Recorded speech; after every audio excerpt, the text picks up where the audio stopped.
benci aku sama Tuhan sangat banyak banget. Salah satunya orang tua aku. Aku bilang, Tuhan kok nggak adil sama aku? Kalau Tuhan sayang sama aku, harusnya Tuhan tidak membuatkan aku menderita kayak gini. Harusnya Tuhan memberikan saya adalah bahagia. Menurut aku Tuhan itu sangat jahat. Lebih jahat daripada manusia.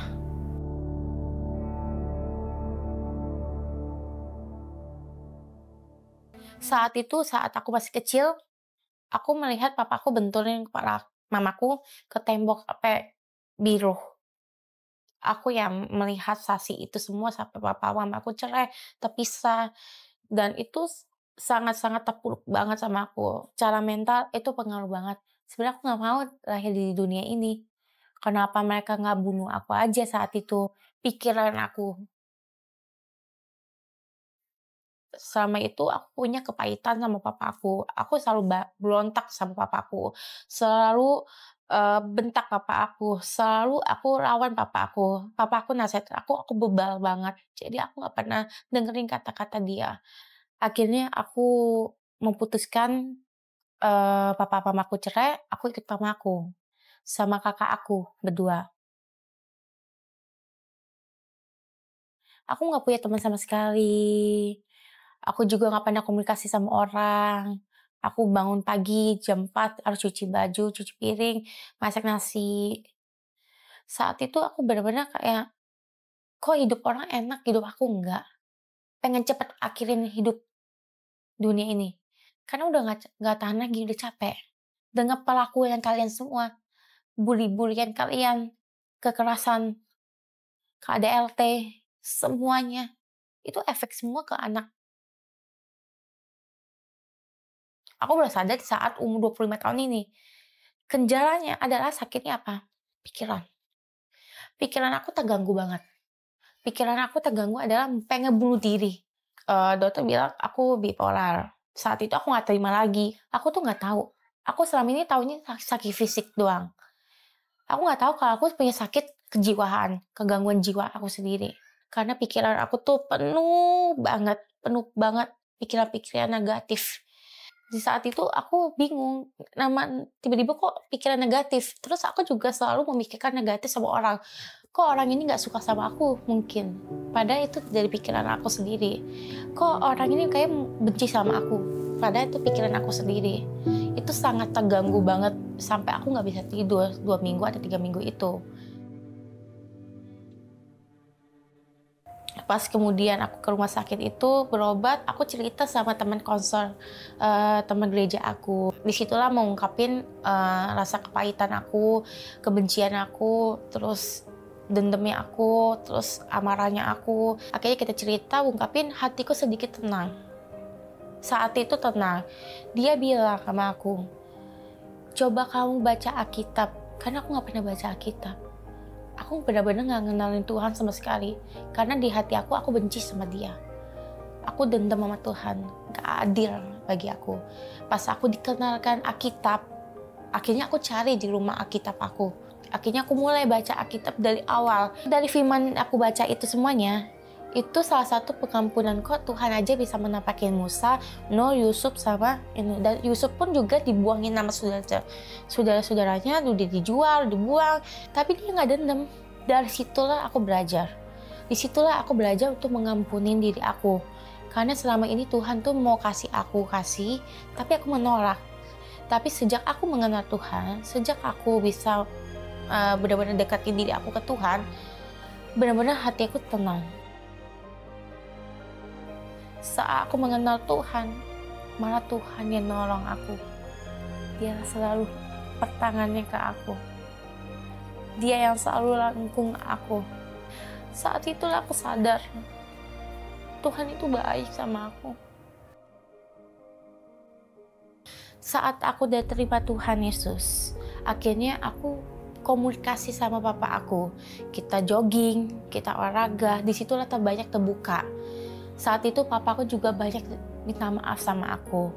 Aku bicara 4 mata sama orang tua aku. Papaku dan mama aku. Aku bicara 4 mata. Saat itu aku benar-benar mendeka. Benar-benar mendeka, hati yang tenang, jiwa yang tenang, lebih memuji Tuhan sekarang. Dan benar-benar hubungan aku, papa, mamaku, adik-adikku, kakakku jauh lebih indah lagi. Karena Tuhan sudah ada bersama kita. Jika kita berkata bahwa kita tidak berdosa, maka kita menipuin diri kita sendiri. Kalau kita hidup dengan kebenaran nama Tuhan Yesus, kita jauh seperti hati yang benar-benar bersih.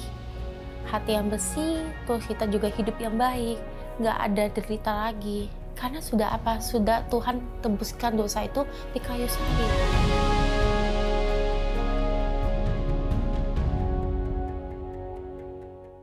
Puji Tuhan ya. Dengan mengenal Tuhan ada pengharapan. Tapi untuk mengenal anak memang sulit, Bu. Tidak Setiap gampang. Orang tua case-nya beda-beda. Aku punya pengalaman tuh. Itu juga ada. Iya. Jadi anakku kan ya udah dewasa lah ya gitu.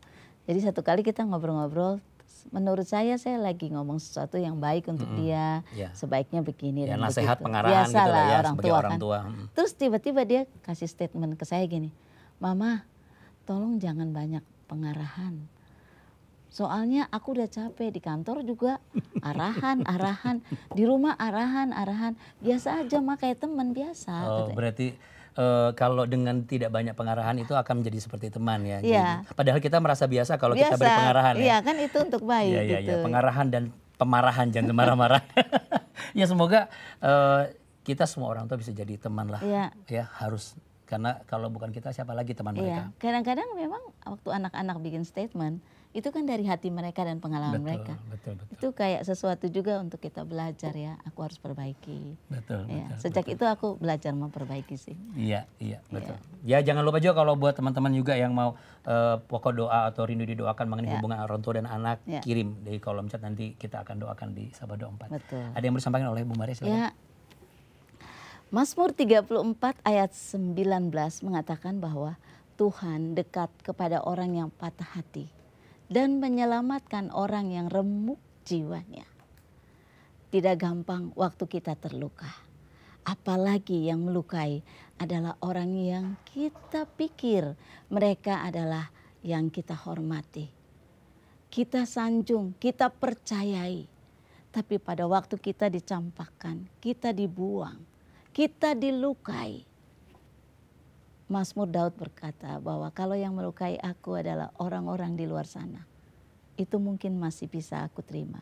Tapi kalau dia adalah orang yang sehidangan dengan aku. Tapi perhatikan dengan baik. Sekalipun mungkin buat kita begitu berat luka yang kita tanggung oleh karena pengabaian yang dilakukan oleh orang terdekat kita. Kalaupun itu adalah orang tua kita. Tuhan masih mau memberikan kasih-Nya kepada kita. Menyembuhkan luka kita. Memulihkan setiap trauma yang kita alami. Dan hari ini Tuhan membuka kedua tangannya kepada Anda. Kalau engkau adalah seorang anak yang berkata bahwa aku sudah jenuh. Aku merasa aku sendiri di dunia ini. Tuhan masih ada untuk Anda. Ini harinya, ini waktunya untuk Anda dipulihkan. Saat ini saya merasa ada anak yang meninggalkan rumahnya. Lama tidak kembali oleh karena sangat terluka. Fisik dan juga kata-kata. Hari ini Tuhan akan memulihkan engkau. Kembali kepada Tuhan. Sebab Dia yang menerima engkau. Sekalipun ayah dan ibu mau menolak engkau, Tuhan menyambut engkau. Kita akan berdoa untuk banyak anak-anak yang sedang dalam masalah. Dibully. Masalah karena tidak bisa sekolah, karena ekonomi yang begitu sulit. Anak-anak yang bekerja keras yang belum pada usianya. Engkau juga terikat oleh narkoba. Rumah tangga orang tuamu berantakan. Bahkan sampai hari ini mereka sedang dalam perpisahan dan engkau bingung mau buat apa. Jangan khawatir. Datang kepada Tuhan. Mari kita bersatu hati memohon pertolongan dari Tuhan. Sebab Tuhan akan menyambut engkau. Dia sangat mengasihi engkau. Kalau itu adalah engkau, mari ulurkan tanganmu. Kami akan berdoa untuk Anda. Bapa yang di surga, saat ini kami mau sepakat Tuhan dengan surga. Memperkatakan firman-Mu, apa yang Engkau persatukan tidak bisa untuk diceraikan oleh manusia. Kami mau berdoa untuk pernikahan-pernikahan yang dalam pertaruhan untuk bercerai. Saat ini kami berdoa dalam nama Tuhan Yesus. Dalam nama Tuhan Yesus. Setiap rancangan yang dirancang oleh iblis, kami menyatakannya gagal. Tuhan, Engkau intervensi keluarga-keluarga. Untuk mereka kembali dipersatukan, diingatkan kembali untuk janji nikah mereka. Tuhan menyinari wajah kepada setiap keluarga dan memberikan damai sejahtera. Kami juga mau berdoa untuk anak-anak yang terluka. Kiranya Tuhan menyembuhkan engkau dengan kasih-Nya yang ajaib. Tuhan menyambut engkau dan Dia menyediakan masa depan yang penuh harapan. Terima kasih Tuhan yang menyembuhkan, kasih Tuhan yang memulihkan, kasih Tuhan yang menerima engkau apa adanya. Masa depan yang penuh harapan tersedia bagi engkau yang percaya kepadanya. Sepakat, mari kita katakan amin. Amin. Kami percaya dan sangat yakin Tuhan sedang menjamah hati Anda saat ini. Jadi izinkan terus bagaimana Tuhan melawat Anda, ya. Karena kami juga percaya ketika Dia melawat Anda, Dia akan menyatakan kasih-Nya dan mujizatnya pasti terjadi. Amin. Nah, jika Anda membutuhkan teman berdoa atau menceritakan pergumulan Anda sebagai teman curhat, hubungi saja Sahabat 24. Tim konselor kami siap mendengar dan mendoakan Anda selama 24 jam setiap hari. Artinya setiap hari adalah kesempatan Anda untuk menemukan ketenangan dan kekuatan melalui doa bersama dengan Sahabat 24. Hubungi kami melalui nomor yang ada di layar Anda saat ini dan mari kita berjalan bersama. Kita akan menemukan kembali bagaimana pengharapan yang pasti di dalam kasih setia Tuhan. Amin. Amin. Amin.